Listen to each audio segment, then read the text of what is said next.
1924 ಬೆಳಗಾವಿ ಕಾಂಗ್ರೆಸ್ ಅಧಿವೇಶನದಲ್ಲಿ ಶಿಗ್ಲಿಯ MA Appu news ಕನ್ನಡದೊಂದಿಗೆ ನೇರ ಸಂದರ್ಶನ. ಸ್ವತಂತ್ರದ ತವರೂರಿನವರಾದ ಶಿಗ್ಲಿ ಖ್ಯಾತ ಹಿರಿಯ ವಕೀಲರು ಹಾಗೂ ಜಿಲ್ಲಾ ಪಂಚಾಯತ್ ಗದಗ ಶಿರಹಟ್ಟಿ ಮತಕ್ಷೇತ್ರದ ಮಾಜಿ ಅಧ್ಯಕ್ಷರು ಮತ್ತು ಸದಸ್ಯರಾದ ಶ್ರೀ ಎಸ್ಪಿ ಬಾಳಿಗರ್ ಅವರೊಂದಿಗೆ ನೇರ ಸಂದರ್ಶನದಲ್ಲಿ ಇಂದಿನ ಬೆಳಗಾವಿ ಅಧಿವೇಶನಕ್ಕೆ ಮೆಲುಕು ಹಾಕುತ್ತಾ ಸ್ವತಂತ್ರ ಯೋಧರಾದ ಶ್ರೀ ಗುರುಬಸವಜ್ಜ ಯಂಗಟ್ಟಿ ಅವರ ಕೆಲವರು ಮಾತ್ರ ಶಿಗ್ಲಿಯಲ್ಲಿ ನಂತರ 6 ಕುಟುಂಬಗಳಿಗೆ ಸರ್ಕಾರ ಸಹಕಾರ ನೀಡಲಿ ಹಾಗೂ 1 ಕೋಟಿ ವೆಚ್ಚದಲ್ಲಿ ಸ್ವತಂತ್ರ ಯೋಧರ ಭವನ ನಿರ್ಮಾಣ ಮಾಡಬೇಕೆಂದು ಗದಗ ಜಿಲ್ಲಾ ಉಸ್ತುವಾರಿ ಸಚಿವರಾದ ಶ್ರೀ ಎಚ್.ಕೆ. ಪಾಟೀಲ ಅವರಿಗೆ ಮನವಿ ಮಾಡಿದರು. ವರದಿ ಸಂತೋಷ್ ಭಜಂತ್ರಿ. ನಿಮ್ಮ ನೆಚ್ಚಿನ ಅಪ್ಪು ನ್ಯೂಸ್ ಕನ್ನಡ, ಯಾರಿಗೆ ಹೆದರದೆ ಯಾರನ್ನೂ ಹೆದರಿಸದೆ ನಿರ್ಭೀತಿಯ ಮಾಧ್ಯಮ. ನಾನು ನಿಮ್ಮ ನೆಚ್ಚಿನ ಸಂತೋಷ್ ಭಜಂತ್ರಿ. ಇವತ್ತು ನಾವು ಗದಗ ಜಿಲ್ಲೆಯ ಲಕ್ಷ್ಮೇಶ್ವರ ತಾಲೂಕಿನ ಸ್ವತಂತ್ರ ಯೋಧರ ಒಂದು ತವರೂರಾಗಿರ್ತಕ್ಕಂಥ ಶಿಗ್ಲಿ ಗ್ರಾಮದಲ್ಲಿದ್ದೇವೆ. ಇವತ್ತಿನ ಈ ಒಂದು ಕಾರ್ಯಕ್ರಮದಲ್ಲಿ ಮಾಜಿ ಅಧ್ಯಕ್ಷರು ಮತ್ತು ಸದಸ್ಯರು, ಜಿಲ್ಲಾ ಪಂಚಾಯತ್ ಶಿಗ್ಲಿ ಮತಕ್ಷೇತ್ರ ಹಾಗೂ ಖ್ಯಾತ ವಕೀಲರಾಗಿರ್ತಕ್ಕಂಥ ಶ್ರೀ ಎಸ್ ಪಿ ಬಳ್ಗ್ಯಾರ್ ಸರ್ ಅವರು ನಮ್ಮೊಂದಿಗಿದ್ದಾರೆ. ಅವರನ್ನು ನಮ್ಮ ಈ ಒಂದು ಕಾರ್ಯಕ್ರಮಕ್ಕೆ ಬರಮಾಡಿಕೊಳ್ಳೋಣ. ಸರ್, ಸ್ವಾಗತ ಸರ್. ನಮಸ್ಕಾರ. ಸರ್, ಇವತ್ತಿನ ವಿಷಯ ಏನಂದರೆ 1924 ಈ ಒಂದು ಇಸ್ವಿ ಯಾರಿಗೆ ತಾನೇ ಗೊತ್ತಿಲ್ಲ, ಎಲ್ಲರಿಗೂ ಗೊತ್ತೈತಿ. ಯಾಕಂದರೆ ಅಂದಿನ ದಿವಸ ನಮ್ಮ ಮಹಾತ್ಮ ಗಾಂಧೀಜಿಯವರು ಬೆಳಗಾವಿ ಅಧಿವೇಶನದ ಅಧ್ಯಕ್ಷತೆಯನ್ನು ವಹಿಸಿರ್ತಕ್ಕಂಥ ಒಂದು ಅತ್ಯುತ್ತಮವಾದಂಥ ಕ್ಷಣಗಣನೀಯ ಮತ್ತು ಚಿರಕಾಲ ಉಳಿತಕ್ಕಂಥ ಒಂದು ವಿಷಯ. ಈ ವಿಷಯದ ಬಗ್ಗೆ ಹಾಗೂ 1924 ಬೆಳಗಾವಿ ಕಾಂಗ್ರೆಸ್ ಅಧಿವೇಶನದಲ್ಲಿ ಭಾಗಿಯಾಗಿರ್ತಕ್ಕಂತಹ ಶಿಗ್ಲಿಯ ಹೆಮ್ಮೆ ಎಂಬ ಒಂದು ವಿಷಯದೊಂದಿಗೆ ಇವತ್ತು ನಾವು ನಮ್ಮ ಆತ್ಮೀಯರೊಂದಿಗೆ ನಾವು ಒಂದು ವಿಷಯವನ್ನು ಹಂಚಿಕೊಳ್ತಾ ಇದ್ದೀವಿ. ಹಾಗಾಗಿ ಇವತ್ತು ರಾಷ್ಟ್ರಭಕ್ತ ಹಾಗೂ ಸ್ವತಂತ್ರ ಹೋರಾಟಗಾರ ಲಿಂಗೈಕ್ಯ ಶ್ರೀ ಗುರು ಬಸಪ್ಪಜ್ಜನವರ ಬಗ್ಗೆ ಇವತ್ತಿನ ಒಂದು ಕಾರ್ಯಕ್ರಮದಲ್ಲಿ ಅತಿ ಮುಖ್ಯವಾದಂಥ ವಿಚಾರಗಳನ್ನು ಸರ್ ನಮ್ಮೊಂದಿಗೆ ಹಂಚಿಕೊಳ್ತಿದ್ದಾರೆ. ಸರ್, ಹಾಗಾದರೆ ಮೊದಲಿಗೆ ಈ ಒಂದು ಶಿಗ್ಲಿ ಗ್ರಾಮದ ವೈಶಿಷ್ಟ್ಯತೆ ಬಹಳಷ್ಟಿದೆ. ಆ ಶಿಗ್ಲಿ ಗ್ರಾಮದ ಬಗ್ಗೆ ಸ್ವಲ್ಪ ತಿಳಿಸ್ಕೊಡ್ತೀರಾ? ಭಾಳ ಸಂತೋಷ. ಶಿಗ್ಲಿ ಗ್ರಾಮದ ಬಗ್ಗೆ ತಿಳಿಸ್ಕೊಡೋದು ಅಂತಂದರೆ,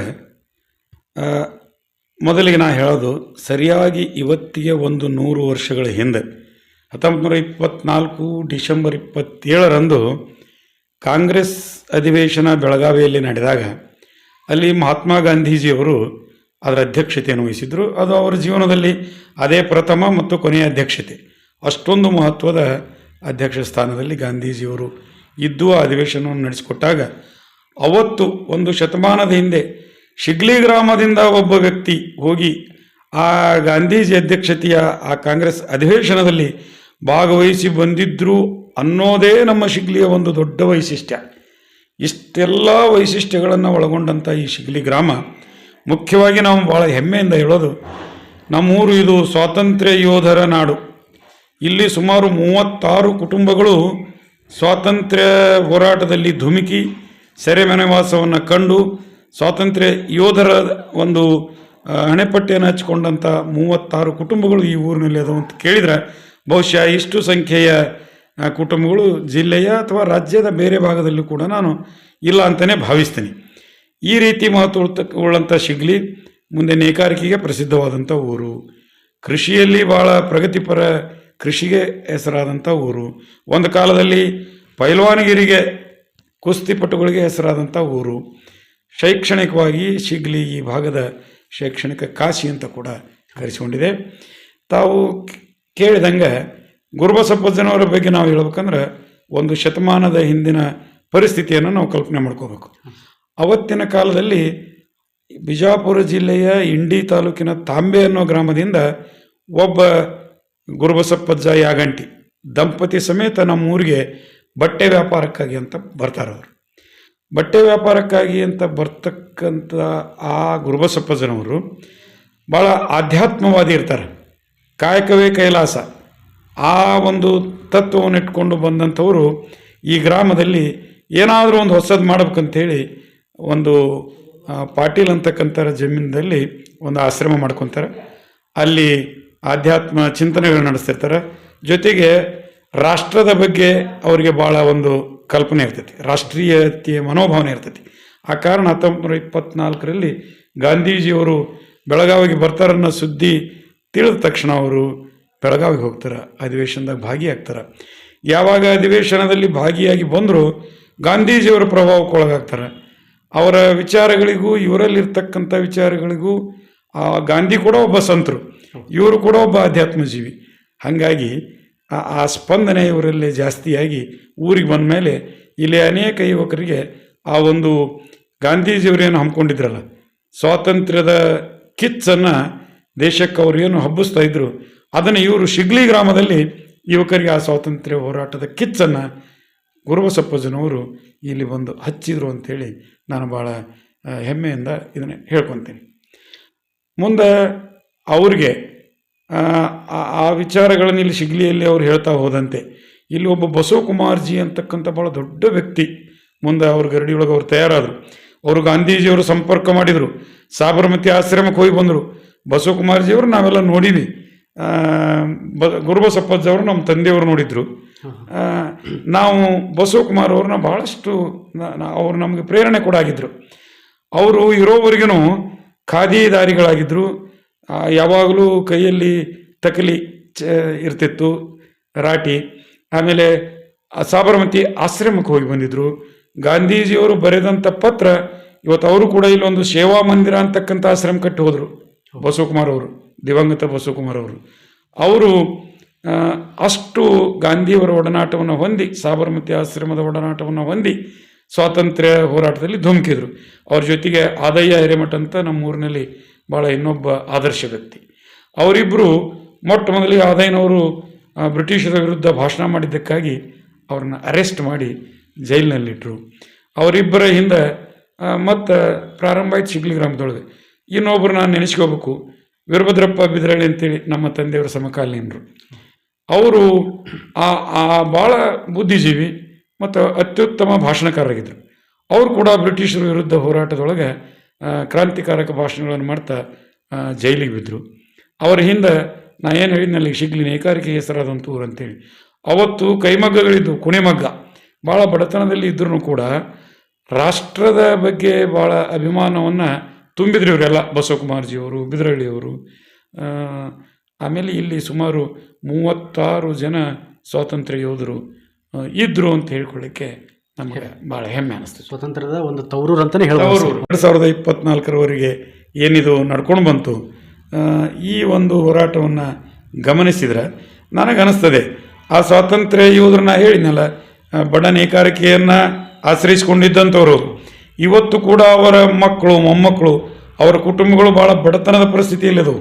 ಕೆಲವರು ಮಾತ್ರ ಶಿಗ್ಲಿಯಲ್ಲಿ ನಂತರ ಪವರ್ ಲೂಮ್ ಬಂದ ಮೇಲೆ ನೇಕಾರರ ಪರಿಸ್ಥಿತಿ ಸುಧಾರಿಸಿದರು, ಶ್ರೀಮಂತರಾದರು. ಬಹಳ ಜನ ಇನ್ನೂ ಬಡತನದಲ್ಲಿ ಅದಾರ. ಆ ಸ್ವಾತಂತ್ರ್ಯ ಯೋಧರ ಕುಟುಂಬಗಳು ಸಂಕಷ್ಟದೊಳಗದವು. ಅವರಿಗೆ ಏನಾದರೂ ಸರ್ಕಾರ ಮನೆಗಳನ್ನು ಕೊಡುವಂಥದ್ದಿರಲಿ, ಬೇರೆ ಬೇರೆ ಸವಲತ್ತುಗಳನ್ನು ಕೊಟ್ಟು ಆ ಕಡೆ ಈ ಒಂದು ಸಂದರ್ಭದೊಳಗೆ ಶತಮಾನೋತ್ಸವ ಆಚರಿಸ್ತಕ್ಕಂಥ ಸಂದರ್ಭದೊಳಗೆ ಆ ಕಡೆ ಗಮನವನ್ನು ಸೆಳೀಲಿಕ್ಕೆ ನಾವು ಕೂಡ ಜಿಲ್ಲಾ ಉಸ್ತುವಾರಿ ಸಚಿವರು ಕೂಡ ಮಾತಾಡ್ತೇವೆ ಅಂತಕ್ಕಂಥ ಮಾತುಗಳನ್ನು ಹೇಳ್ತೀನಿ. ಅದರ ಜೊತೆಗೆ ನಮ್ಮೂರಿನಲ್ಲಿ ಈಗ ಏನು ಸೇವಾ ಮಂದಿರ ಕಟ್ಟ್ಯಾರ ಅಲ್ಲಿ ಕೂಡ ಸಾಕಷ್ಟು ಜಾಗ ಇದೆ. ಈ ಗುರುಬಸಪ್ಪಜ್ಜನವರು ಏನೋ ಒಂದು ಆಶ್ರಮ ಕಟ್ಟಿದ್ರು ಅಂತ ಹೇಳಿದೆ, ಅಲ್ಲಿ ಕೂಡ ಸಾಕಷ್ಟು ಜಾಗ ಇದೆ. ಆ 2 ಜಾಗೆಯಲ್ಲಿ ಒಂದು ಯಾವುದು ಸೂಕ್ತವೋ, ಎರಡೂ ಕೂಡ ಸೂಕ್ತ ಇವೆ.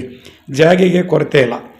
ಜಾಗೆ ಲಭ್ಯ ಇರೋದ್ರಿಂದ ಈಗಾಗಲೇ ನಾವು ಜಿಲ್ಲಾ ಉಸ್ತುವಾರಿ ಸಚಿವರಿಗೆ ಸನ್ಮಾನ್ಯ HK ಪಾಟೀಲ್ ಸಾಹೇಬರಿಗೆ ಒಂದು ಮನವಿಯನ್ನು ಕೂಡ ಮಾಡ್ಕೊಂಡಿವಿ. ನಮ್ಮ ಗ್ರಾಮಸ್ಥರು ಒಂದು ಆಗ್ರಹ ಇದೆ. ಈ ಊರಿನಲ್ಲಿ ನಾ ಇನ್ನೊಂದು ಹೇಳೋದನ್ನು ಮರೆತೆ, ಈ ಎಲ್ಲ ಸ್ವಾತಂತ್ರ್ಯ ಯೋಧರ ಇತಿಹಾಸವನ್ನು ನಮ್ಮೂರಿನೊಬ್ಬರು ಹೈಸ್ಕೂಲಿನ ನಿವೃತ್ತ ಮುಖ್ಯೋಧ್ಯಾಪಕರದಾರ, RM ಹೊನಕೇರಿ ಅಂತೇಳಿ. ಅವರು ಶಿಗ್ಲಿಯ ಸ್ವಾತಂತ್ರ್ಯ ಹೋರಾಟಗಾರರಂತ ಒಂದು ಪುಸ್ತಕವನ್ನು ಕೂಡ ಮಾಡ್ಯಾರ.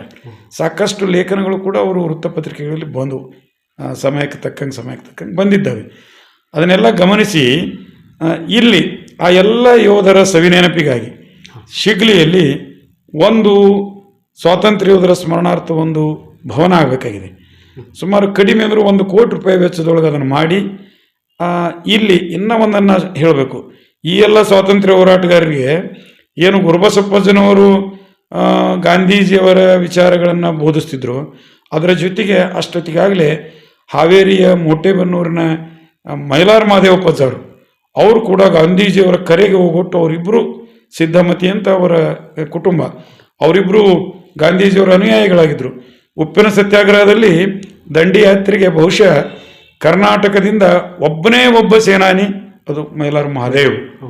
ಅವರು ಹೊಸರಿತ್ತಿಯೊಳಗೆ ಬ್ರಿಟಿಷರ ವಿರುದ್ಧ ಹೋರಾಡಬೇಕಾದ್ರೆ ಗುಂಡಿ ಬಲಿಯಾಗಿ ಹುತಾತ್ಮರಾಗ್ತಾರೆ.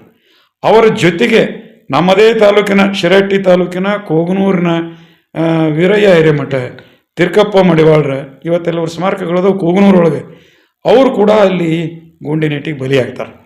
ಅವರೆಲ್ಲ ಮೈಲಾರ ಮಹಾದೇವಪ್ಪಜ್ಜನವರು, ಕೂರ್ಗುಂದ ನಿಂಗಪ್ಪ ಅಂತ ಇನ್ನೊಬ್ಬರಲ್ಲಿ, ಅವರು ಅಂಗಡಿ ವೀರಪ್ಪ ಅಂತೇಳಿ ಆ ಕೋಗನೂರಿನ ಜನ. ಆಮೇಲೆ ಮೈಲಾರ ಮಹಾದೇವಪ್ಪನವರ ಹಿಮ್ಮೇಳದವರು, ಅವರೆಲ್ಲ ಶಿಗ್ಲಿಗೆ ಬಂದು ಆ ಬಸವಕುಮಾರ್ ಅವರ ಆಶ್ರಮದೊಳಗೆ ಒಂದು ಗವಿ ಅಂತಿದೆ, ಆ ಗವಿಯೊಳಗೆ ಭೂಗತ ಚಟುವಟಿಕೆಗಳನ್ನು ಮಾಡಿ ಇಲ್ಲೇ ಜೋಳದ ನಿಲುವಿನೊಳಗೆ ಇದ್ಕೊಂಡು ಅವರು ವೇಷ ಮರೆಸಿಕೊಂಡು ಬ್ರಿಟಿಷರ ವಿರುದ್ಧ ಜನರನ್ನು ಸಂಘಟನೆ ಮಾಡ್ತಿದ್ರು. ಆ ಕಾಲಕ್ಕೆ ನಮ್ಮ ತಂದೆಯವರು ಒಳ್ಳೆ ಪೈಲ್ವಾನರು, ಅವ್ರಿಗೇನೋ 18 ವರ್ಷ ಆಗಿಲ್ಲ. ಗಾಂಧೀಜಿಯವರು 18 ಆಗಲಿಲ್ದಾರನ್ನ ಚಳವಳಿಯೊಳಗೆ ಕರ್ಕೋಬೇಡ ಅಂತ ಹೇಳ್ತಿದ್ರು. ಆದರೂ ಕೂಡ ಇವರು ಕೆಸರಳ್ಳಿ ವೀರಪ್ಪ ಅಂತ ಒಬ್ಬರು ಬರ್ತಾರೆ, ಅವರೆಲ್ಲ ಪೈಲ್ವಾನರು ರೊಟ್ಟಿ ಕಟ್ಕೊಂಡು ಹೋಗಿ ಕಾಳು ಕಡಿ ತೊಗೊಂಡು ಹೋಗಿ ಆ ಜೋಳದ ನಿಲುವಿನಾಗ ಇದ್ದಂಥ ಈ ಸ್ವಾತಂತ್ರ್ಯ ಯೋಧರಿಗೆ ಅವುಗಳನ್ನು ಸರಬರಾಜು ಮಾಡ್ತಿದ್ರು. ಆ ರೀತಿಯಲ್ಲಿ ಬಹಳಷ್ಟು ಕುಟುಂಬಗಳದು, ಜನಿವಾರ್ದ್ ಅಂತ ಹೇಳ್ಬೋದು, ಅಸುಂಡಿ ಅಂತ ಹೇಳ್ಬೋದು, ಗೋಂದ್ಕರ್, ಪಾಸ್ತೆ, ಏನೋ ಅನೇಕ ಹೆಸರುಗಳು ನನಗೆ ಈಗ ನೆನಪಾಗಿದ್ದು ಅಷ್ಟು ಹೇಳ್ತೀನಿ. ಅದ್ರ ಎಲೆಮರಿಕಾಯಾಗಿ ಉಳಿದಾರ. ಅವರ ಕಡೆಗೆ ನಾವೆಲ್ಲ ಗಮನ ಹರಿಸ್ಬೇಕಾಗಿದೆ, ಸರ್ಕಾರದ ಗಮನ ಸೆಳೀಬೇಕಾಗಿದೆ. ನಮ್ಮದು ಬಲವಾದಂಥ ಒತ್ತಾಯ ಒಂದು ಸ್ವಾತಂತ್ರ್ಯ ಯೋಧ ಆಗಬೇಕು. ತನ್ಮೂಲಕ 36 ಕುಟುಂಬದ ಆ ಹಿರಿಯರ ಫೋಟೋಗಳು, ಬಸವಕುಮಾರ ಫೋಟೋ, ಮೈಲಾರ ಮಹದೇವಪ್ಪನವ್ರ ಫೋಟೋ, ಗುರುಬಸಪ್ಪಜ್ಜ ಅವ್ರ ಫೋಟೋ. ಕೊನೆಯದಾಗಿ ತಮಗೆ ಸಮಯ ಐತೆ ಅಂದರೆ ಇನ್ನೂ ಒಂದು ಮಾತು ನಾವು ಗುರುಬಸಪ್ಪಜ್ಜನವ್ರ ಬಗ್ಗೆ ಹೇಳ್ತೀವಿ.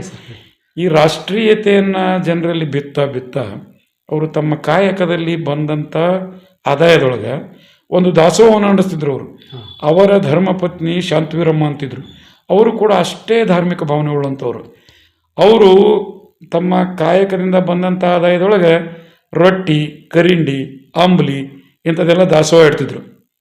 ಮುಂದೆ ಅವರ ಆಧ್ಯಾತ್ಮ ಸಾಧನೆ ಯಾವ ದಿಕ್ಕಿನ ಕಡೆ ಹೋತಂದ್ರೆ, ಅವರು ಹೇಳಿ ಕೇಳಿ ಶಿಗ್ಲಿಯ ಎಲ್ಲ ಜನರನ್ನು, ಅವರ ಅನುಯಾಯಿಗಳನ್ನ ಕರೆಸ್ಕೊಂಡು ನಾ ಇಂಥದೇ ದಿವಸ ದೇಹ ತ್ಯಾಗ ಮಾಡ್ತೀನಿ ಅಂತ ಹೇಳಿದರು. ಆ ರೀತಿ ಇಚ್ಛಾಮರಣಿಗಳಾಗಿ ಹೇಳಿ ಕೇಳಿ ಅವರು ಪ್ರಾಣ ಬಿಟ್ಟರು. ಆವಾಗ ಅವ್ರ ಕುಟುಂಬ ಹೇಳಿದರು, ಮತ್ತು ನಾ ಏನು ಮಾಡಲಿ, ನೋಡಿ ನೀ ಏನು ಮಾಡ್ತೀನಿ, ನಿನ್ನ ದಾರಿ ನೀನು ಹುಡುಕು ಅಂದರು. ಇವರು ಯಾವ ದಿವಸ ಸಮಯ ಕೊಟ್ಟಿದ್ರು ಅದೇ ಸಮಯಕ್ಕೆ ಇವ್ರಿಗಿಂತ ಮೊದಲು ಅವ್ರು ಲಿಂಗೈಕ್ಯರಾದರು. ಹಾಗಾಗಿ ಇಬ್ಬರೂ ಕೂಡ ಇಚ್ಛಾಮರಣಿಗಳನ್ನು ತನಿಸ್ಕೊಂಡ್ರು. ಅವರ ಶವಯಾತ್ರೆ ಶಿಗ್ಲಿಯಲ್ಲಿ ಮೆರವಣಿಗೆ ಮುಖಾಂತರ ಇವತ್ತು ಅಲ್ಲಿ ಮಾಡಿ ಅವರ ಇಬ್ಬರ ಗದ್ದಿಗೆಗಳನ್ನು ಮಾಡಿ ಪ್ರತಿ ವರ್ಷ ಶಿವರಾತ್ರಿಯೊಳಗೆ ಅಲ್ಲಿ ಜಾತ್ರೆ ಕೂಡ ನಡೀತದೆ. ಇಂಥ ಒಬ್ಬ ಮಹಾತ್ಮರು 1924ರಲ್ಲಿ ಗಾಂಧೀಜಿಯ ಅಧ್ಯಕ್ಷತೆಯ ಕಾಂಗ್ರೆಸ್ ಅಧಿವೇಶನದಲ್ಲಿ ಭಾಗಿಯಾಗಿದ್ದರು ಅಂತ ಹೇಳ್ಕೊಳ್ಳೋದಕ್ಕೆ ಬಹುಶಃ ನನಗಂತೂ ಬಹಳ ರೋಮಾಂಚನ ಆಗ್ತೈತಿ. ಈ ಶಿಗ್ಲಿ ಗ್ರಾಮದ ಎಲ್ಲರಿಗೂ ಇದೊಂದು ಹೆಮ್ಮೆಯ ವಿಷಯ. ನಾಳೆ ಶಿಗ್ಲಿ ಭಾಗದಿಂದನೂ ಕೂಡ ಅನೇಕ ಜನ ಯುವಕರು, ಕಾಂಗ್ರೆಸ್ ಕಾರ್ಯಕರ್ತರು ಬೆಳಗಾವಿಗೆ ದೌಡಾಯಿಸ್ತಾ ಇದ್ದಾರೆ. ಓಕೆ ಸರ್, ಕೇವಲ ಬಸಪ್ಪಜ್ಜನವರು ಫ್ರೀಡಮ್ ಫೈಟರ್ ಅಷ್ಟೇ ಅಲ್ಲದೆ ಕಾಯಕಯೋಗಿ ಕೂಡ ಆಗಿದ್ದರು ಅಂತ ತಮ್ಮಿಂದ ಈ ವಿಷಯ ತಿಳಿದು ಬಂತು. So thank you sir. ಈ ಒಂದು ಉಪಯುಕ್ತವಾದಂಥ ಮಾಹಿತಿಯನ್ನು ನಮ್ಮ ಅಪ್ಪು ನ್ಯೂಸ್ ಕನ್ನಡದೊಂದಿಗೆ ಹಂಚಿಕೊಂಡಿದ್ದಕ್ಕೆ ತಮಗೆ ತುಂಬ ಹೃದಯದ ವಂದನೆಗಳು ಸರ್. ಧನ್ಯವಾದಗಳು ಸರ್. ನಿಮ್ಮ ಅಪ್ಪು ನ್ಯೂಸ್ಗೆ ಹಾಗೂ ಎಲ್ಲ ಶ್ರೋತೃಗಳಿಗೆ ನನ್ನ ನಮಸ್ಕಾರ. ಇದು ಈ ಹೊತ್ತಿನ ಮಾಹಿತಿಯಾಗಿತ್ತು. ಅಪ್ಪು ನ್ಯೂಸ್ ಕನ್ನಡದೊಂದಿಗೆ ವರದಿಗಾರರು ಸಂತೋಷ್ ಭಜಂತ್ರಿ.